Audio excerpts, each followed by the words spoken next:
Should West Ham sell Aguerd this summer or even in January? Should we?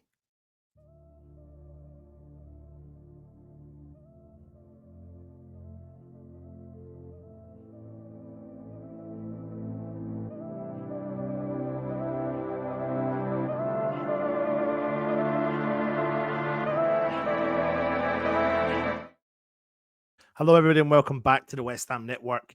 This is your West Ham Daily, and I've just mentioned it there.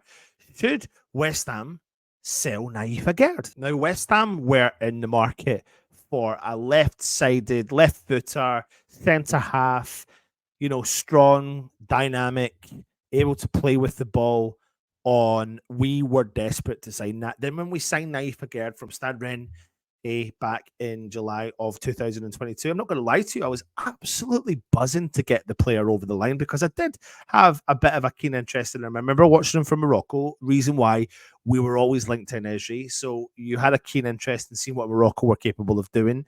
And he wasn't getting a huge amount of game time when he was playing at Roma. So we were always wanting to see what he was doing at international level. And I always remember about Naif Aguerd was his ability. His biggest strength was his pace. He's so fast. He's extremely fast on the ball.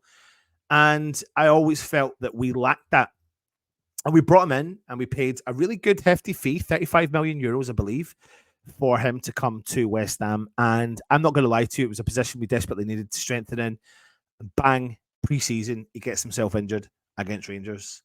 And I was at the game and I was absolutely devastated. And the funny thing was, it was actually an error from Aguerd, but he recovered from the error in the friendly that led to his injury. However, is that he has got such an ability when he's on the ball. He is a ball-playing centre-back. So the question I ask to you is, if you're watching right now, should West Ham sell Aguerd? My answer to that is simply no.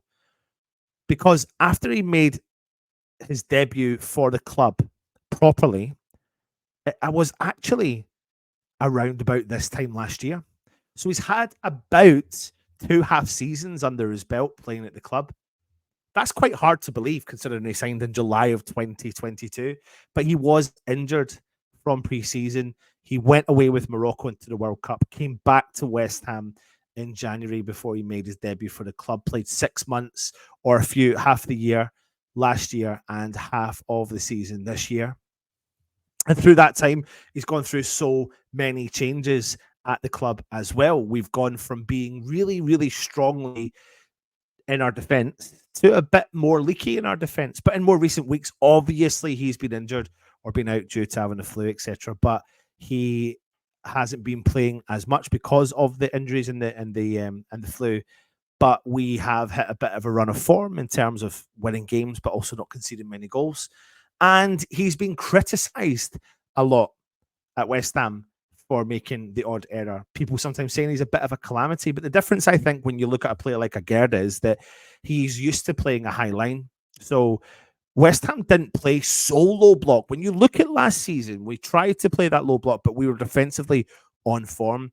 But sometimes this season, I feel like we do play that low block to our highest ability, and therefore it doesn't suit a defensive player like Aguerd, because he's got that ability to get back. When you play a higher line, he can get back if you do make a defensive error. And if a defensive error happens when you play a low block, you're closer towards the goal. And I always feel like a player like Naif Aguerd sometimes is subject to a lot of criticism, and sometimes rightly so, but he's not the only one. There are a lot of players there. But I think it would be too soon. It's crazy to think that we would spend 35. Well, listen, it's not crazy because it's West Ham.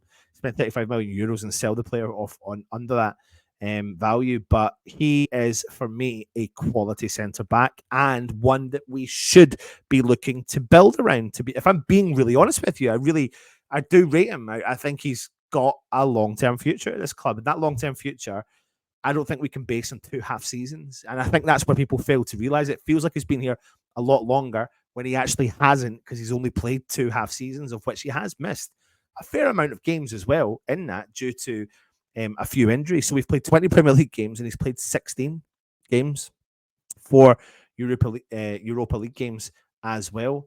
But the player himself is an absolute no-brainer of a quality player. And what's interesting is when you look further back at West Ham and the style of defending that we played.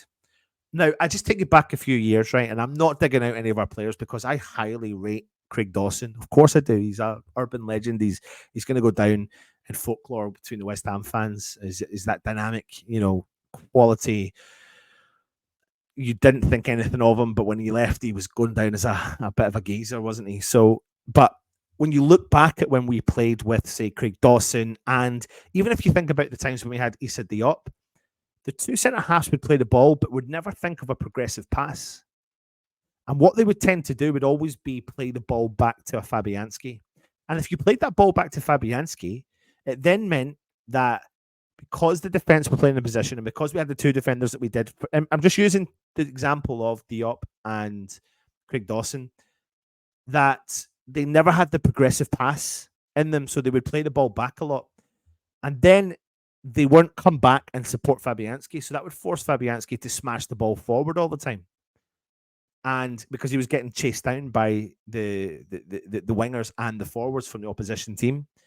So we never had any form of playing ability. Now, nobody can, whether we have a low percentage or not of possession in this season, nobody can take away from the fact that we do, with the percentage we have, play ball. And the ball gets passed between defender to defender, and they always look forward. And sometimes you get caught out when you're doing that. I think back to some of the errors that Aguerd's made this season. For example, against Manchester City, just misjudging the pass. We're talking about Man City, though. We're talking about quality players that are, just takes that little bit of magic and va-va-voom, bang, they've got a goal. I do think he has had a few errors in him, but again, I put that down to the fact that he's not maybe necessarily suited to the low block style of play. I think we just need to play a bit further out, and when we play a bit further out, you start to see the benefit of what a player like Aguerd can do. The issue I think we've really got in defence could be the other side, and that could be the fact that Zuma, who I think is a very good defender, and if we could keep fit, would be a very good partnership alongside Aguerd long term. But he doesn't keep fit to the level we need him to, and we don't have anyone else. We've got Ogbonna. Rumours are that we could be offering him an extension to his contract. With all due respect, I don't think we should, but I think he's played really well. But if you're looking at another player, another defender, then I think you need to bring someone in who can work alongside Aguerd and play a little bit higher up the line. I'm not saying Mavropanos. I don't know if Mavropanos is going to be the geezer that we need back there. I think he's a good squad player, but I think we need someone to, match up with Aguerd and build around Aguerd. Albeit, 27 years old, Moroccan international, got nearly a season under his belt of Premier League football. That's his bedding in period. He's had less of a bedding in period than most of our new signings during that time when we signed those players. So we need to give him the benefit of the doubt to a certain extent, in my opinion. Now, throwing a spanner into the works. Let's just say, for talking sake, the Saudi club comes in and offers Aguerd a mega buck deal. Would he go? Well, I think it'd be silly for us to not think, why would he not go?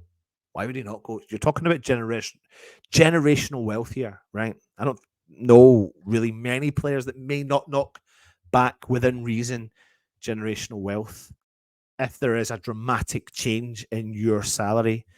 But also a silly offer could tempt West Ham's hands.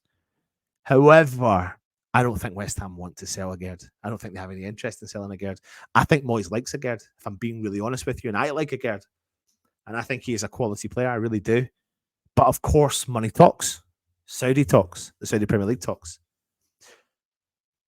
There are other clubs linked. There are other clubs sniffing around him. You're looking at AC Milan and Roma, Serie A clubs AC Milan who do play a higher line of football. And that may suit Aguerd's style a little bit more. And he may see the opportunity to go Serie A and try and challenge for something, Champions League football. Or does he believe in the project that West Ham have got? He's here for another 3 seasons. And I don't think we can make that justification yet to even look or consider selling him. So for me, I wouldn't sell Aguerd whatsoever. An interesting stat, though, is when I talk about progressive passes, before he came to West Ham, he would make approximately 10 just over 10 progressive passes per 90 minutes with a success rate of 80% of those success rate passes. Now, just to give you a bit of context, during the same season as last season at Stade Rennes, when West Ham had, say, Craig Dawson and Ogbonna, collectively, they would have 10 progressive passes per 90. Collectively. Not even actually, just under. And their success rate was lower. So it's about, what do we want? Do you want the best of both worlds? Can you get the best of both worlds? I don't think we can. Aguerd's skill on the ball, his press ability is good. His calmness under pressure is a strength. He sometimes can take risks, but I think that is a progressive style. We've got a player like Paqueta, takes risks. Kudos takes risks. Bowen takes risks. And I think if you're going to have a progressive style, it's got to start from the back. And I think Aguerd is that player. I would just prefer for him to play slightly further up. I'm not talking about 20, 30 yards further up, just 10 more yards, because he's got that ability to track back with his speed and agility and ability on the ball. For me, Aguerd is a player that's a massive upgrade on what we've had before. I think we need to look around the market for centre backs to see what's potential out there. You know, he does win his aerial battles, a lot of them, majority of them, but he's a massive progressive moving forward for West Ham, and I don't think we have to look at even consider selling him. What do you think? Put it in the comments. Let me know. This has been the West Ham Network. I'm Anton. Come on, your irons.